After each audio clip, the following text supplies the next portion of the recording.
Hey guys, you're back at Chaotic TV. We're going to bring you game 2 from these two players on Antigua Shipyard. This is from the third semifinals of IEM Katowice. In the bottom right we have the blue Terran playing for Team MVP. He is Dream. His opponent in the top left position of Antigua, and we have the red Protoss playing for Team ESC Icybox. He is Daisy. Now, I was telling you the story about how I got sick in the first game, but what I'm going to tell you that I completely forgot to tell you in the first game was what I did that was more important than watching TV while you're sick. You know, I don't have cable, so there was no Price is Right for me. I remember when I was a kid and at home on the East Coast, I would watch Price is Right all day long with Bob Barker. I mean, who lets you have fun while you're sick? Bob Barker. Anyway, I played StarCraft for about 8 hours. Both of my actual sick days away from work, I played StarCraft for at least 8 hours, and I played more games on the ladder than I have played pretty much all of the last 2 seasons combined. I played over, I want to say, almost 80 games while I was sick. That's a lot of games. I won a lot of them too. I played a bunch of team games with my buddies when they were online, and I played, and that was over 8 hours a day. I want to say that. While I was sick over the last 6 days, I played plenty of games. I'm at 41 win count in 1v1, like 9 in 4v4 random, and like not 8 in the 2v2s with my buddy. So he's saying something to Poland. Way to go, Daisy. He's in Europe right now, and because Katowice is in Poland, but he is in Europe training with Team ESC Icybox, which is a European team that has players like Goody on it. Like ESC might even have Sasquatch. I might be completely wrong about that. Sorry about the cough. But I was back at work. That's a hell of a lot of pathing right there. And to get back into the game, though, we saw Dream do a 12 count Marauder push with an attempted bunker that got shut down by Daisy pretty easily because of some decent target firing on SCVs and stuff like that, and he was able to keep Dream from putting down a bunker and putting his Marauders in it, because with their extra range in the bunker they would have been able to hit that Nexus, or at least some of the buildings that Daisy was putting down. But Daisy, he retaliated with a very tech-heavy proxy double gate Void Ray push, which would have been great, but Dream was not going for a heavy tech path of his own, was going for very standard units, Marine, Marauder, Medevac, that really shut down the Void Rays quick, fast, and in a hurry. If he hadn't gone for those Medevacs, he might have been in a different place, especially if he kept stimming like he was doing. But with the Medevacs and the time that Daisy took to get those 2 extra Void Rays, Dream was pretty much well balanced and on the way. But we do, pardon me, we do have a forward pylon already put down for Daisy, and I really have to check for these costs. It's going to be annoying. I need to put some whiskey in my Coke Zero. Maker's Mark is what I've got, so it's expensive, but I could probably afford it. And we have Dream already putting up a huge number of production facilities. He's going to be able to chunk out a large number of Marines and Marauders. If he puts down any supply depots, we don't see anything. We just see the command center about to finish. That's going to give him 10, and he'll be able to put down, you know, 4 Marauders and 2 Marines if he so chooses, but he'll probably even out that composition with about a half and half, depending on how many tech labs he has down. We have just the 1 so far. Did he cancel that 4th? I thought he was putting down 4th barracks, but I guess he didn't. Maybe I just misread that refinery when it was getting built as a 4th.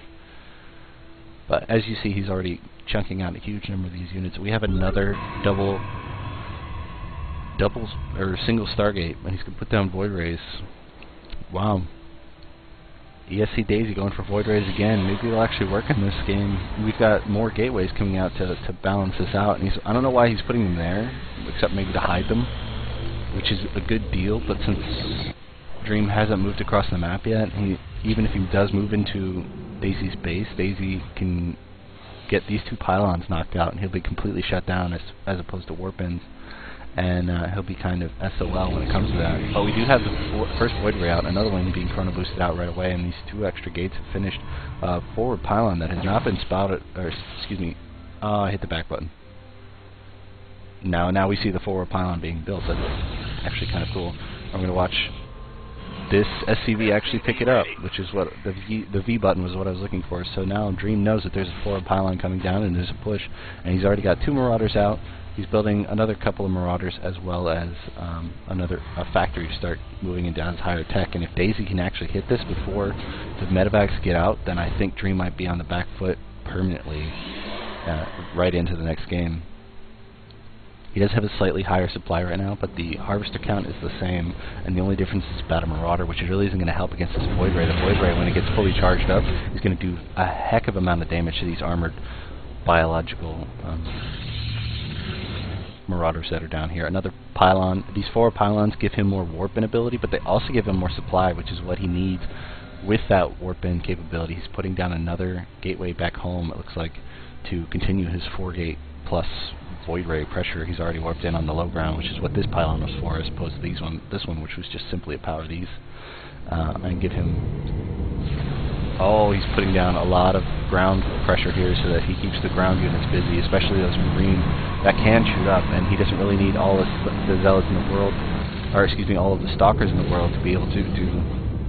And he keeps hitting his own pylon just to keep those units charged up. He's shooting a couple of them, and he's going to start really doing some damage to these this bunker, which is already being salvaged, and he's trying to keep his Void Rays charged up right now. One of them has lost charge, and he's trying to move back far enough so that they have the ability to keep charge, but they are continuing to do damage. The Zealots are getting shot all to pieces on the ground, and really Daisy's having a bit of trouble trying to push this forward. He's already lost a Stalker, a huge amount of Zealots, and the favor is right now in Dreams. He's putting on some Stalkers right now so he can shoot from the low ground to take out some of these Marines that are really doing some damage to him.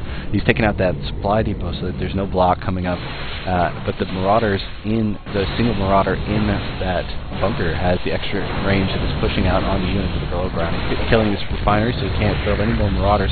He's got plenty of gas though, so it's not exactly the biggest deal for him right now to lose that. I would love to get rid of this console, but it's actually worked this game. It didn't work the last game. Not that I particularly needed it. There were no big enough units, but you can see that he's putting down the pylon down here to continue his close warp ins. He's going to use another pylon right here to push it up into the main base. He's going to be able to warp into the main base out of the range of those bunkers, and right now he's doing a serious amount of damage because these units don't want to get in range of these Stalkers. If he warps in Zealots up here, he's really going to have to push forward, and he's actually waiting for those medevacs to come out. That's my fault completely. We're not noticing that he was continuing with medevac production. Daisy, on the other hand, is continuing to warp in all of the units he can. He has a lot of money, and he's not actually using his time right now to warp in units or build more Void Rays. These 2 Marauders are doing some serious damage to the Stalker count on the ground, but the Void Rays, let's look at what they've got going on here. They've got 11 kills, 9 kills, and 9 kills, 10 kills, or whatever. They're continuing to kill off all of these workers. 16 have been killed, and Daisy's economy is dying, or excuse me, Dream's economy is dying pretty quickly right now, and Viking, he's continuing to keep all these Void Rays powered up, and he doesn't have the Stalker anymore to really help out with this Viking, but that's why he brought in 3 more Stalkers on the warp end. He's waiting for his gateways to continue to remine and stuff, or excuse me, recharge and allow himself to come in, but now he's doing a last-ditch push with all these SCVs and all of the Marines he can do, and he's lost one of his Void Rays, especially with he's still losing more, especially with this Viking helping out. And now we've got more warp-ins. I was going to say warp rays. That's not a word. And it looks like Dream's going to be able to try to hold this off, especially with that Land Viking. He might actually be able to hold it off, but not before more warp-ins come in and really keep harassing him to the point that his economy is too far behind. He's able to hold this off with 12. Now the warp-in of Zealots is really going to put the hurt on all of these units, but with these bunkers, he can be able to run back away. There are no more SCVs on the map, I don't believe. There are 3 SCVs hidden up right here with the main force, but they're all damaged right now, and it's going to be really up to Dream to decide whether or not he's going to stay in this game. There's not a whole lot left on the map right now, 9-41, and the warp-ins keep coming. Daisy is going to be able to take this game pretty handily eventually, just by a war of attrition. He's already lost enough units right now, and now Dream has decided to to back out of the game. Daisy with the another proxy warp gate play actually uses tremendous micro. Even though he's lost quite a few units, Dream was just unable to hold this push. And we're going to see if Daisy's going to do the same thing in Game 3 on Entomb Valley. So we'll see what happens. Chaotic TV, I'm KO. Thank you very much for watching. Glad to be back. Cheers.